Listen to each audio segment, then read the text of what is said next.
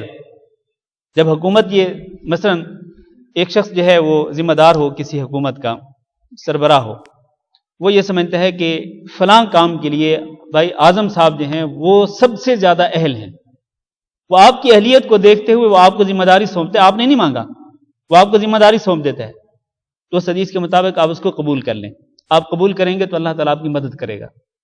لیکن اگر آپ نے خود وہ ذمہ داری مانگی، خود آپ نے اس ذمہ داری کا سوال کیا لوگوں سے، لوگوں کے در در پہ جا کے آپ نے ووٹ مانگے، تو پھر آپ کو اس کے حوالے کر دیا جائے گا اور اللہ تعالیٰ کی طرف سے آپ کی کوئی مدد نہیں کی جائے گی۔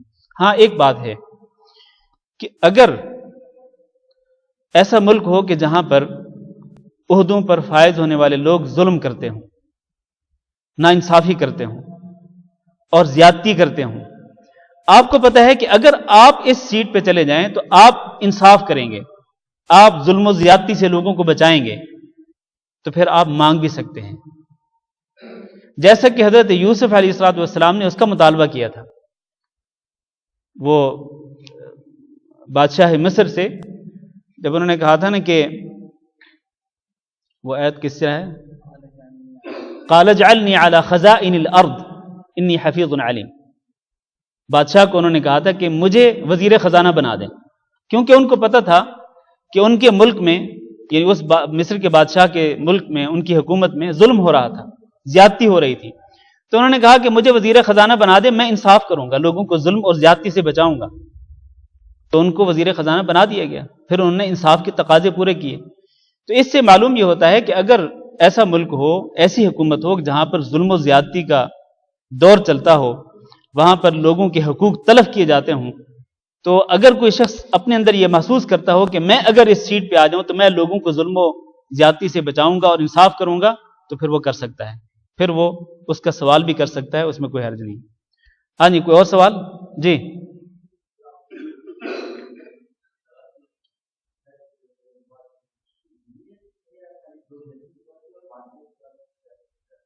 نہیں، وہ نہیں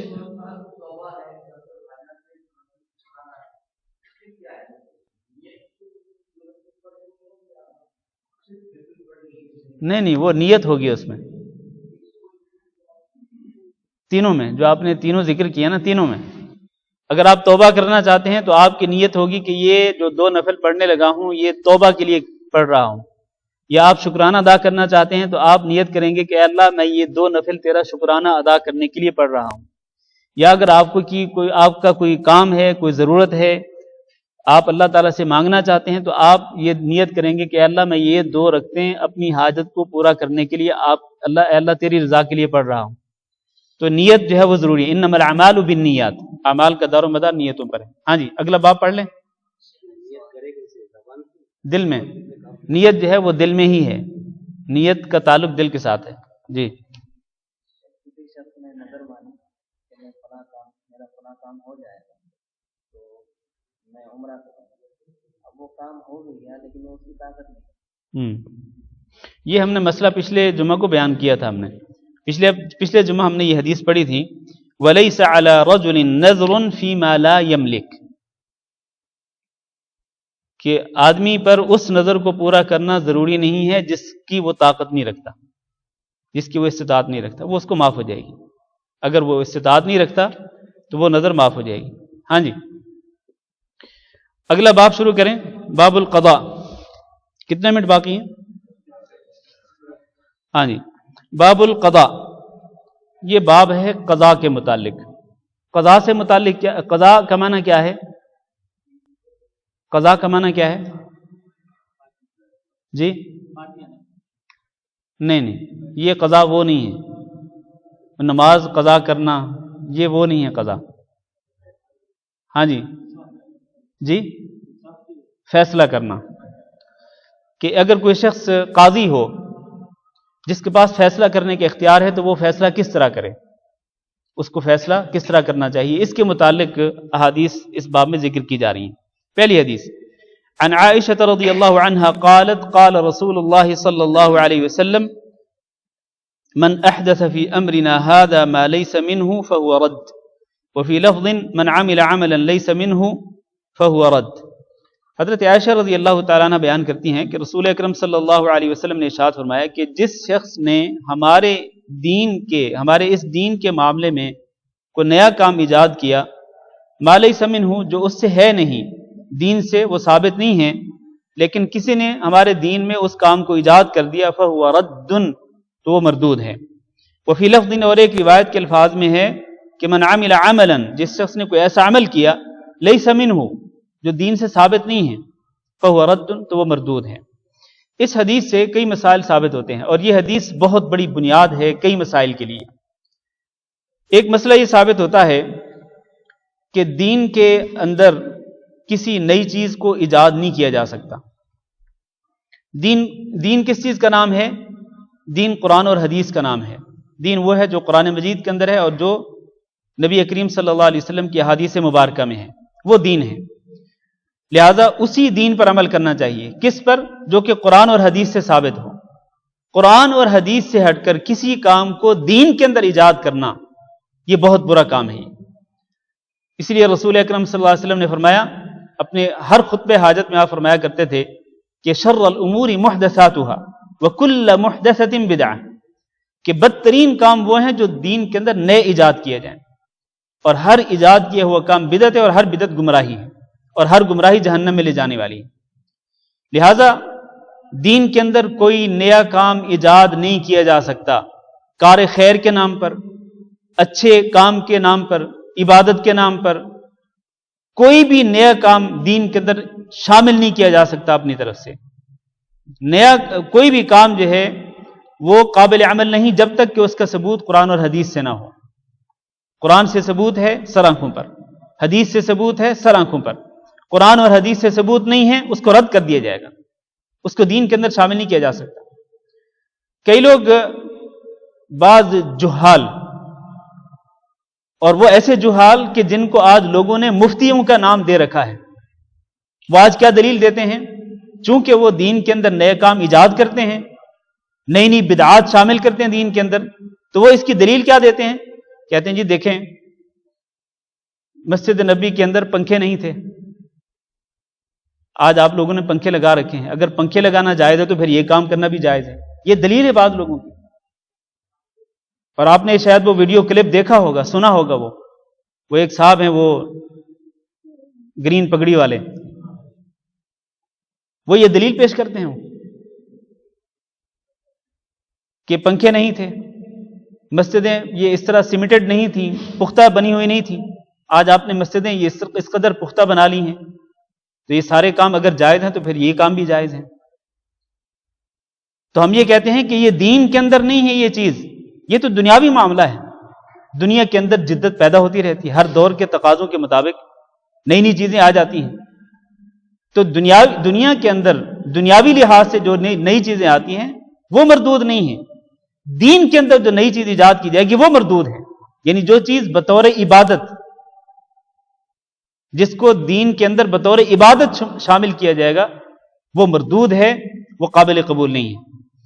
اس سے آپ اسی حدیث کو سامنے رکھتے ہوئے آپ اندازہ کر سکتے ہیں کہ جتنی بھی بدعات آج ایجاد کر لی گئی ہیں دین کے اندر، جتنی بھی ہیں، وہ شادی غمی سے متعلق ہوں، وہ کسی بھی عبادت کے متعلق ہوں، جتنے بھی نئے نئے کام ایجاد کر لیے گئے ہیں وہ سارے کے سارے بدعات ہیں، وہ چاہے ظاہری طور پر کتنے اچھے کیوں نہ ہوں۔ اب مثلا ایک مثال دیتا ہوں، قرآن خوانی کرنا ہے، میت کے لیے قرآن خوانی کرنا، بظاہر یہ عمل نیک ہے، قرآن پڑھنا کوئی برا عمل نہیں ہے، قرآن پڑھنا اچھا عمل ہے، لیکن کس لیے پڑھا جاتا ہے؟ یہ اس لیے پڑھا جاتا ہے کہ اس کے ذریعے میت کی روح کو ثواب پہنچانا ہے، یہ بدعت ہے۔ بھی کیوں بدعت ہے؟ کیا قرآن پڑھنا بدعت ہے؟ نہیں، قرآن پڑھنا بدعت نہیں ہے، لیکن میت کے ایصال ثواب کے لیے قرآن خوانی کرنا یہ بدعت ہے۔ کیوں بدعت ہے؟ اس لیے کہ اس کا ثبوت نہ قرآن سے ہے نہ حدیث سے ہے۔ نہ نبی کریم صلی اللہ علیہ وسلم نے کسی میت کے لیے قرآن خوانی کی، نہ آپ نے اس کی ترغیب دی، اور نہ صحابہ کرام نے یہ عمل کیا۔ تو میت کے ایصال ثواب کے لیے قرآن خوانی کرنا بدعت ہے، یہ دین کے اندر نیا ایجاد کیا ہوا کام ہے۔ اذان سے پہلے الصلاۃ والسلام علیک یا رسول اللہ پڑھنا، یہ کیا ہے؟ یہ دین کے اندر نیا کام ایجاد کیا گیا ہے۔ کیا الصلاۃ والسلام علیک یا رسول، یعنی رسول اکرم صلی اللہ علیہ وسلم پر صلاۃ والسلام بھیجنا، کیا یہ بدعت ہے؟ نہیں، یہ بدعت نہیں ہے۔ صلاۃ والسلام بھیجنے کا تو اللہ نے حکم دیا ہے۔ آج ہمارا خطبہ جمعہ بھی اسی موضوع پر تھا، یا ایھا الذین آمنوا صلوا علیہ وسلموا تسلیما۔ لیکن کیا نبی صلی اللہ علیہ وسلم نے اپنے مؤذن حضرت بلال اور اپنے مؤذن ابن ام مکتوم اور اپنے مؤذن ابو محذورہ کو یہ حکم دیا تھا کہ اذان کہنے سے پہلے تم یہ پڑھنا لا الصلاۃ والسلام علیک یا رسول اللہ؟ نہیں حکم دیا، آپ نے اس کی کوئی ترغیب نہیں دی، اور نہ ہی مؤذنین رسول جو ہیں وہ یہ الفاظ پڑھا کرتے تھے صلاۃ والسلام کی اذان سے پہلے۔ تو یہ دین کے اندر نیا ایجاد کیا ہوا کام ہے، یہ بدعت ہے۔ یہ اسی طرح سے آپ دیکھ لیں، کوئی بھی ایسا کام جو بطور عبادت دین کے اندر شامل کر لیا گیا وہ بدعت ہے، اور ہر بدعت گمراہی ہے۔ یہ جو بعض لوگ مسجدوں کے اندر کھجور کے دانے رکھ لیتے ہیں یا گندم کے دانے رکھ لیتے ہیں، پھر ان پر وہ 1.25 مرتبہ درود شریف پڑھتے ہیں، یعنی ان دانوں کے ساتھ یا ان گٹھلیوں کے ساتھ وہ درود شریف کو شمار کرتے ہیں یا بعض اذکار کو شمار کرتے ہیں۔ تو کیا درود شریف پڑھنا اور اذکار پڑھنا بدعت ہے؟ نہیں، یہ بدعت نہیں ہے، لیکن ان کا شمار کرنا گٹھلیوں کے ساتھ یا دانوں کے ساتھ یہ بدعت ہے، لہذا اس طرح نہیں کرنا چاہیے۔ المہم یہ ہے کہ میں کتنی مثالیں دوں آپ کو، آج معاشرے کے اندر کتنی بدعات کو ایجاد کر لیا گیا، اور دکھ اور افسوس کی بات یہ ہے کہ ان بدعات کو آج سنت سمجھ لیا گیا ہے، اور جو اصل سنت ہے اس کو غلط تصور کیا جاتا ہے۔ یعنی پیمانہ جو ہے تبدیل ہو گیا لوگوں کے ہاں، اصل سنت کو برا سمجھ لیا گیا، اور جو کام نئے دین کے اندر شامل کر لیا گیا ان کو سنت سمجھ لیا گیا۔ اگر کوئی شخص بات کرتا ہے تو کہتے ہیں دیکھیں جی یہ تو اچھے کام کے خلاف بات کرتے ہیں۔ بھی اچھے کام کے خلاف، اچھا کام پہلے تو وہ ہوتا ہے جو قرآن اور حدیث سے ثابت ہو۔ آپ نے دین کے اندر ایک نیا کام ایجاد کیا، وہ بدعت ہے، وہ گمراہی ہے۔ میں بات ختم کرتا ہوں کیونکہ اذان کا ٹائم ہونے والا ہے۔ یہ جو حدیث ہے، اس حدیث کا باب القضاء سے کیا تعلق ہے؟ یہ حدیث جو ہے یہ باب القضاء میں ذکر کی، یعنی فیصلے کے باب میں۔ اس باب سے کیا تعلق ہے؟ اس سے تعلق یہ ہے کہ جب ایک قاضی کے پاس کوئی مسئلہ آئے تو قاضی پر یہ فرض ہے کہ وہ فیصلہ کس کی روشنی میں کریں؟ قرآن اور حدیث کی روشنی میں کریں۔ یہ قاضی پر فرض ہے، اور آج ہم جو درس تفسیر پڑھیں گے اس میں پہلی آیت جو ہے وہ بھی اسی بارے میں ہے کہ فیصلہ جو ہے وہ قرآن اور حدیث کی روشنی میں کرنا ضروری ہے۔ اور اگر کوئی شخص، کوئی جج، کوئی قاضی، کوئی شخص یا کوئی ادارہ یا کوئی عدالت یا کوئی حکومت، اگر اس کا فیصلہ قرآن اور حدیث کے خلاف ہے تو وہ بدعت تصور کیا جائے گا اور وہ مردود ہوگا، وہ ناقابل قبول ہوگا۔ یہ تعلق ہے اس حدیث کا اس باب کے ساتھ۔ ہم اسی پر ختم کرتے ہیں۔ استغفر اللہ لی ولکم انہ هو الغفور الرحیم۔